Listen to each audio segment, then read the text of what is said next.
Olá, eu sou Rogério Bon, seja muito bem-vindo a mais uma edição do nosso programa Negócios de Família aqui na TV Cidade de Farroupilha. Nós sempre recebemos aqui nessa mesa profissionais, empresários, gestores públicos, professores que tratam do tema de empreender, desenvolver negócios. Algo que não é fácil em lugar nenhum do mundo e mais ainda complexo no nosso país.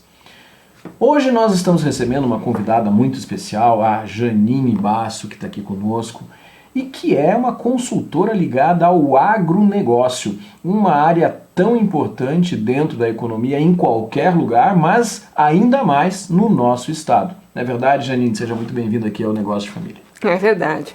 Muito obrigada pelo convite. É um prazer estar aqui e falar de temas tão importantes, né?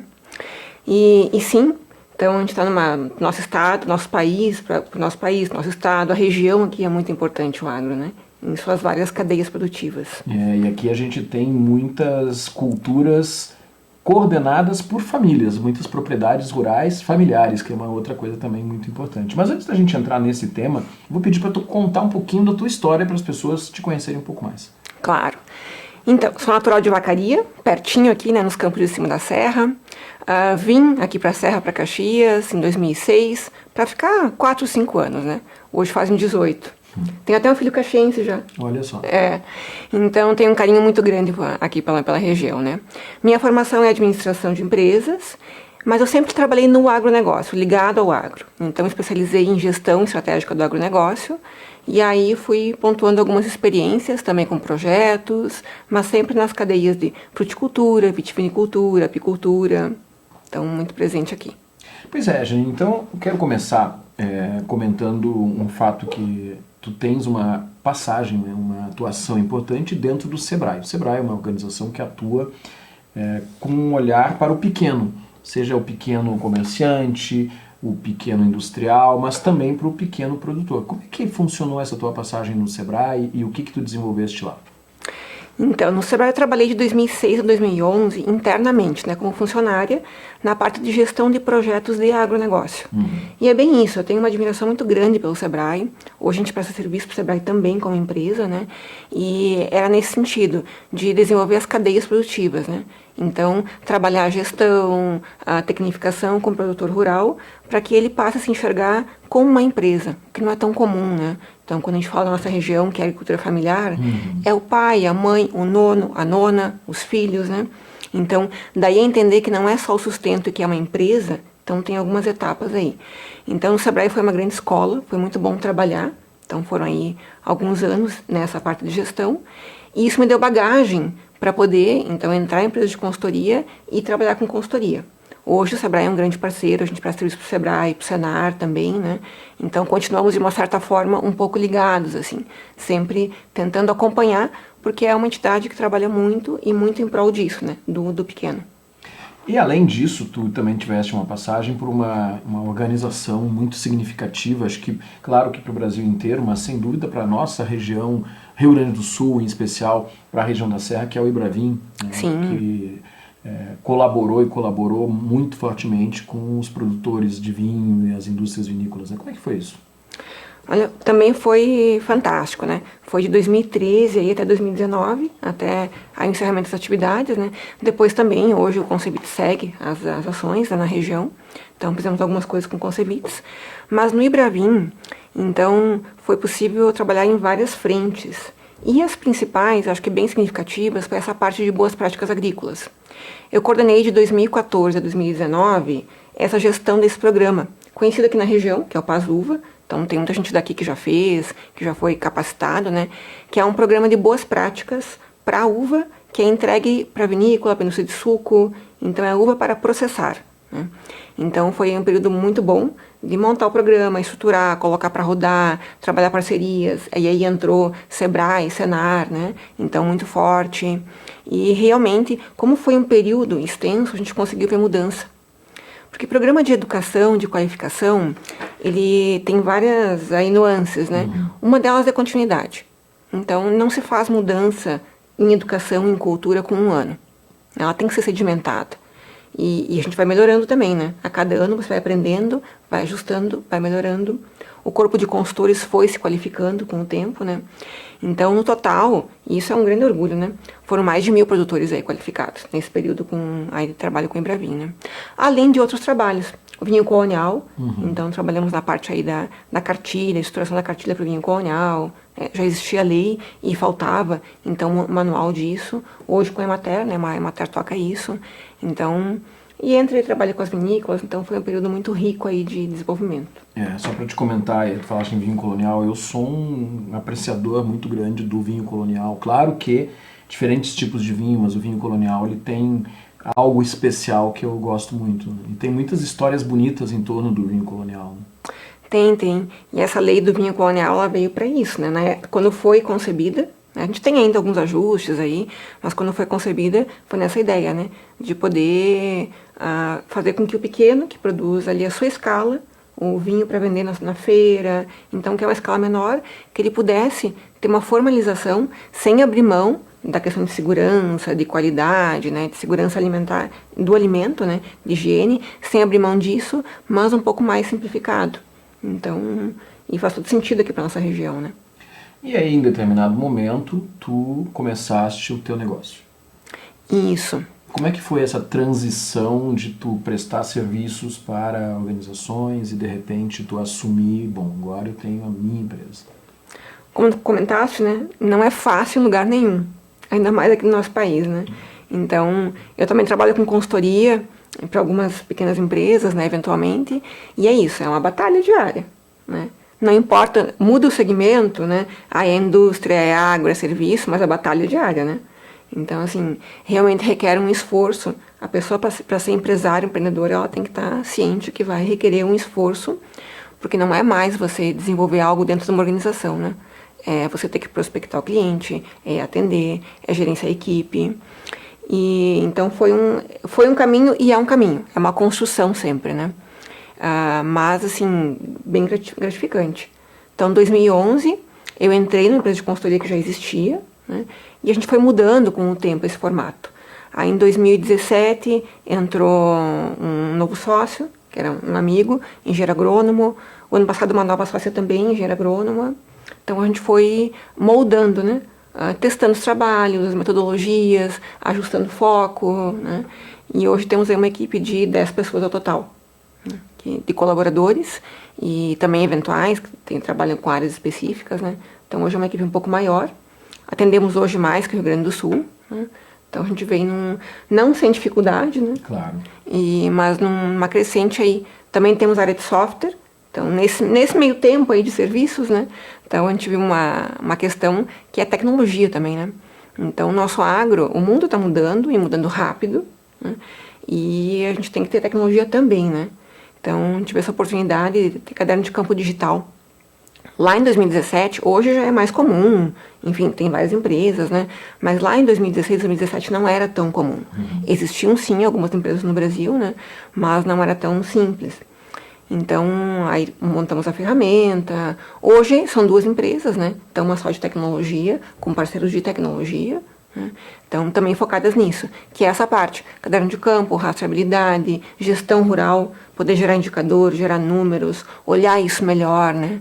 Então, hoje aí temos 2 negócios, né, separados. Isso é uma coisa interessante quando se fala de gestão rural, porque existe um aspecto que é a questão técnica de produção propriamente, que é usar a técnica certa de produzir, colocar a semente na hora certa, fazer a colheita na hora certa, água nem de mais nem de menos, adubo, etc. Isso é uma questão importante e fundamental para que o produto exista. Por outro lado, existe o aspecto de gestão daquele negócio como negócio, que tu estavas comentando antes, de que muitas vezes as pessoas não se enxergam como empresários. Quer dizer, isso não vale apenas para o pequeno produtor rural, isso vale para, muitas vezes, um salão de beleza, para um restaurante, para uma pequena loja. A gente conversa com esses empresários e eles dizem, não, eu não sou empresário, eu tenho aqui minha pequena loja. É uma pequena loja que dá emprego para 2, 3, 4 pessoas, que tem 100, 200 pessoas por dia que passam lá, que paga seus impostos. Então, essa virada de chave na cabeça das pessoas para que elas se percebam como donas de um negócio é parte importante também. Né? É fundamental, né? E é isso, é você entender que você... Porque, da onde é que vem o pequeno negócio, né? Ah, eu sou muito bom, sou um técnico muito bom nisso. E aí eu monto a empresa. Né? Eu sou um ótimo cabeleireiro. E aí eu monto salão. Eu coloco gente para trabalhar, né? Então, ou eu trabalhava, né, numa loja. Então eu sei como é que é a dinâmica. E aí eu monto a minha loja. Né? E a hora que você vai para essa posição, então é ser gestor. É gerir quem está ali, não é mais seu executor, né? Também é seu executor, porque pequena empresa, né? A gente carrega as caixas também, faz a limpeza, né? Então, muitas vezes é o dono que faz muita coisa ainda de execução, né? Mas é conseguir também olhar com o olhar de gestor. E o olhar de gestor, ele passa por dados, por informação. Então, se eu não tiver informação, um mínimo de informação, é difícil conseguir gerir. Como é que eu vou avaliar se está bem, se está bom, se está ruim, se foi bom com o ano anterior, se não foi, né? Então, é isso, essa parte de gestão, ela é importantíssima, né? É o que vai te fazer olhar e ver se vale a pena no final das contas, né? Sabe, calcular e ver, poxa, vale a pena, eu posso aumentar, não posso aumentar, eu vou produzir mais do que? De qual cultura? Vou vender para quem? Né? Então, é um olhar mais estratégico em cima do negócio. E aí tem uma questão, tu tiveste atividades ligadas ao Chile, né? E a gente estava conversando antes da entrevista que esse olhar internacional, muitas vezes, é um grande diferencial para o empresário, seja ele pequeno, médio, grande, até para o profissional, não apenas para o empresário, porque muitas vezes tu aprende com algo que está acontecendo lá fora, tu pode trazer uma parceria para cá, tu pode perceber uma nova metodologia que está sendo aplicada, ou o oposto, levar alguma coisa diferenciada daqui para lá.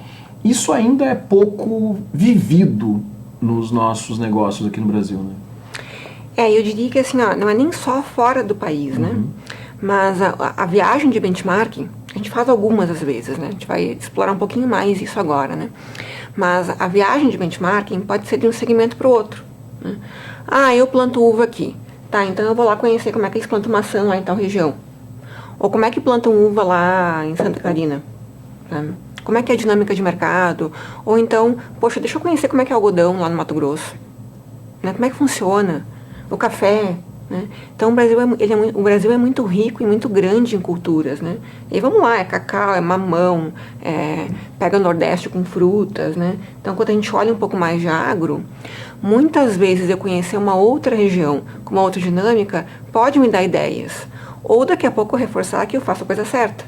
Entender, poxa, não, realmente, olha, ou eu estou um pouco adiante dessas pessoas, né? Então, mesmo a troca de experiências, aqui no Brasil, ela é muito rica sempre, né? Então, acho que isso é uma coisa bacana, as pessoas pensarem em fazer, né? Em fazer mais, que é mais fácil, mais barato de fazer, né? Um pouco mais barato. Então, e outros países nem se fala, né? Então, você poder conhecer, ver as experiências, né? A gente sempre aprende. E aqui nós estamos do lado do Uruguai, do lado da Argentina, pertinho do Paraguai, então não é uma coisa tão difícil assim de ir.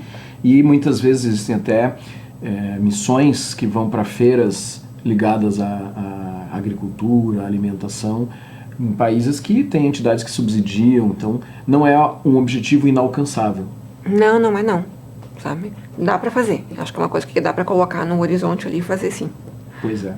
E aí, um ponto que eu quero conversar contigo, tu atuas atualmente num tema que me parece também muito relevante, que é a questão da certificação.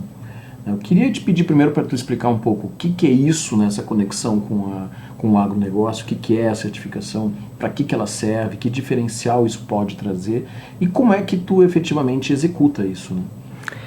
Então, né, por causa do Pasuva, então veio daí, né, as boas práticas agrícolas, a gente acabou se aproximando do Global Gap. Então, o Global Gap é uma organização, fica na Alemanha, né? E hoje é uma das certificações, não é a única, mas é uma das mais conhecidas em boas práticas agrícolas, né? Então, aí nos aproximamos bastante deles, né? Nos especializamos em Local Gap. A gente fez uma transição com o público do Pasuva, que tinha um checklist do Pasuva. A gente começou a avaliar que era muito parecido com este Local Gap, que é um protocolo inicial do Global Gap, mais simples um pouco, né? Não é a certificação final deles, né?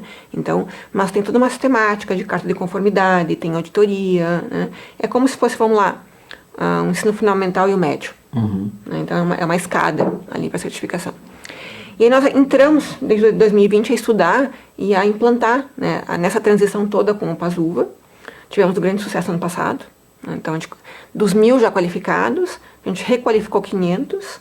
Dos 500, auditamos 180. E 100% foram aprovados. Sabe? Então, é um grande número. Primeiro no Brasil, primeiro caso no Brasil. E eu diria que, assim, ó, na América Latina, pelo volume de produtores, é um dos mais representativos.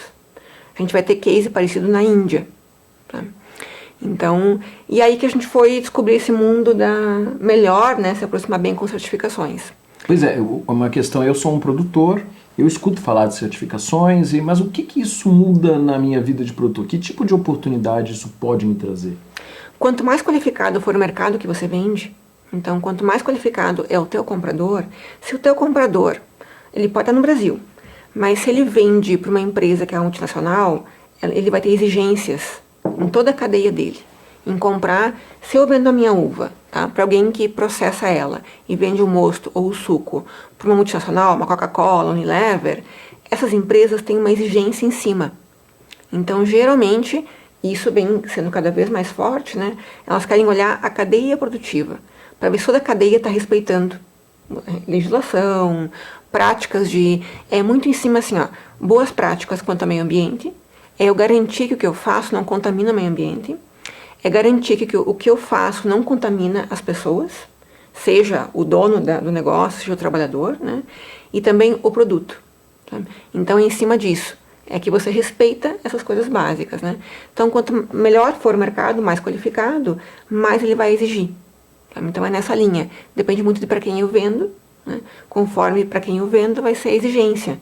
E estar adequado me permite buscar mercados melhores, né, em geral.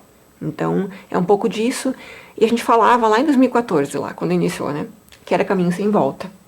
Né? E é caminho sem volta. Vai chegando um pouco mais devagar, talvez um pouco mais lento, né? Nosso mercado interno está começando agora a exigir um pouco mais, né? Mas é isso. A hora que eu me qualifico da porteira para dentro, se eu estiver mais qualificado, melhores mercados eu posso tentar conseguir, melhores preços, né? Então é nessa linha de raciocínio. E isso muitas vezes leva tempo, quer dizer, o produtor, ele olha, ele percebe, poxa, esse negócio aqui pode ser interessante, né? Leva tempo para atingir o padrão exigido, para se qualificar, não é uma coisa do dia para a noite, é uma caminhada, né? É uma caminhada e ela não é tão difícil, sabe? Porque a gente às vezes olha e pensa, nossa, eu já tenho um monte de coisa aqui, mais isso para fazer, né? Sabe? Não é tão complicado. Tem sim mudanças para fazer, tem ajustes, mas você consegue ir adaptando isso e entender que aquilo faz sentido. A gente trabalha muito com isso, tá? Na empresa. São técnicos, mas preferimos técnicos que são produtores também. Então a gente sabe onde é que aperta o sapato, o que é difícil de fazer, né? E o porquê, o que vai impactar aquilo, né? Que mudança e qual o impacto positivo que ela vai gerar no dia a dia, né? Então é um pouco disso, dá para fazer, né? E aos poucos você pode ir adaptando e ajustando, né? Nada é assim a morte, né? De um dia para o outro. Porque a gente tem a tendência, muitas vezes, dos pequenos empresários de todas as áreas, de ser um pouco mais conservador. Não, eu já faço desse jeito, estou tendo meu resultado, vou mudar para quê? Não, mas se tu mudar, tu tem outros mercados. Mas vai me dar trabalho. Às vezes tem um pouco dessa resistência. Tem sim, né? Eu acho que é aquele negócio novo, né?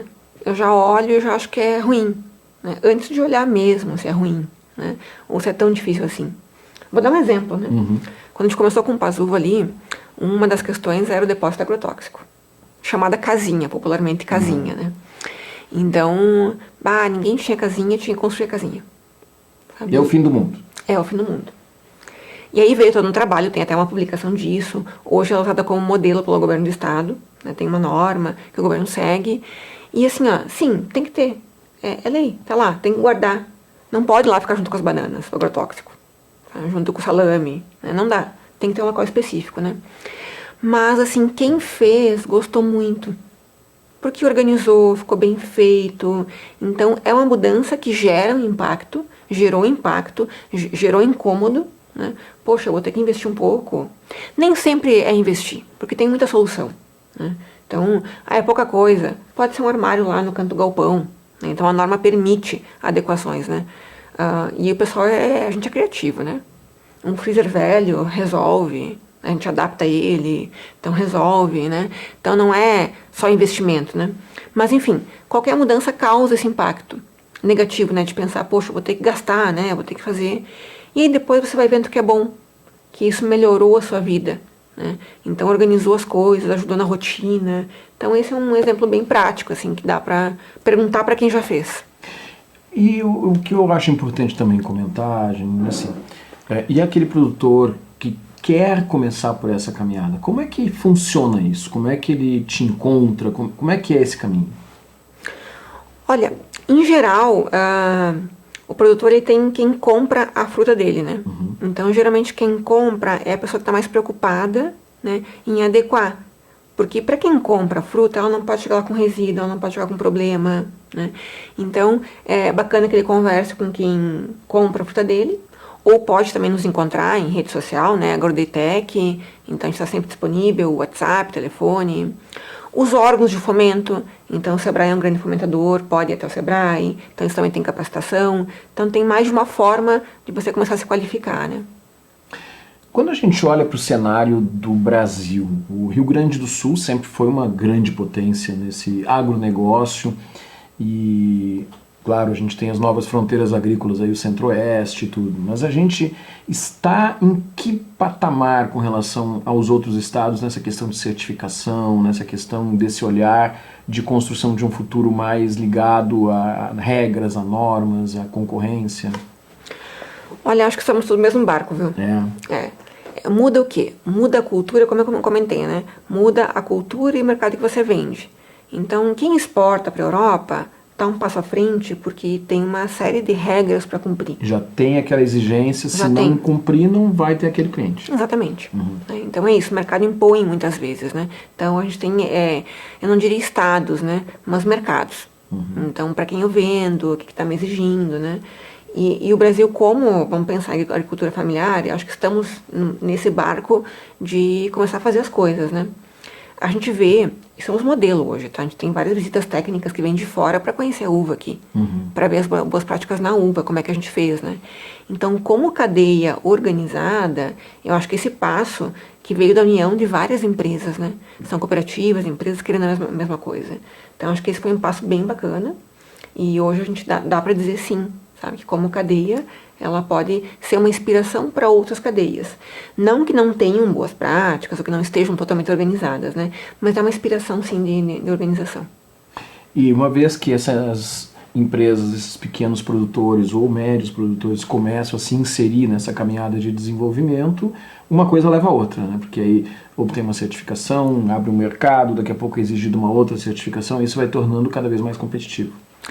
Sim, e eu sempre bato no ponto que é assim, ó, mesmo que não gere nada com outros mercados, né? O que você ganha da porta para dentro, de organização, sabe, de melhoria de processo, de conhecimento já vale. Sabe? Então a gente sempre bateu nisso, né? Quando nos perguntavam, tá, mas eu vou ganhar mais alguma coisa por isso? Não vai ganhar. Não vai ganhar, sabe? Talvez pode ser no futuro, mas não vai ganhar. Sabe? Vamos pensar que assim, ó, a hora que eu melhoro um processo, melhora para quem está trabalhando. A hora que eu tenho que separado para lavar as coisas, que eu organizei elas, eu melhoro o meu dia a dia. Eu acho que o foco ainda a gente tem que pensar nisso quando eu penso em uma melhoria interna, né? Eu estou fazendo por mim, é a minha família trabalhando, né? Então, é a minha água. Na propriedade, a água é a que eu tomo, muitas vezes, né? Então, é a minha água, é o meu solo. Então, também tem isso, né? A melhoria interna que eu tenho. E muitas vezes isso acaba aumentando a rentabilidade, quer dizer, eu posso até vender pelo mesmo preço para um cliente que eu estou acostumado a vender, mas como eu tenho um controle maior, eu acabo tendo uma rentabilidade melhor no meu negócio. Pode, a organização ela vai gerando isso, né? A hora que eu uso um caderno de campo digital, né, que eu consigo comparar os meus dados e fazer cálculos, né, então eu tenho uma noção melhor, eu posso... A gente trabalhou alguns projetos com comparativos de indicadores, né, que era poder avaliar um grupo indicadores de safra, né?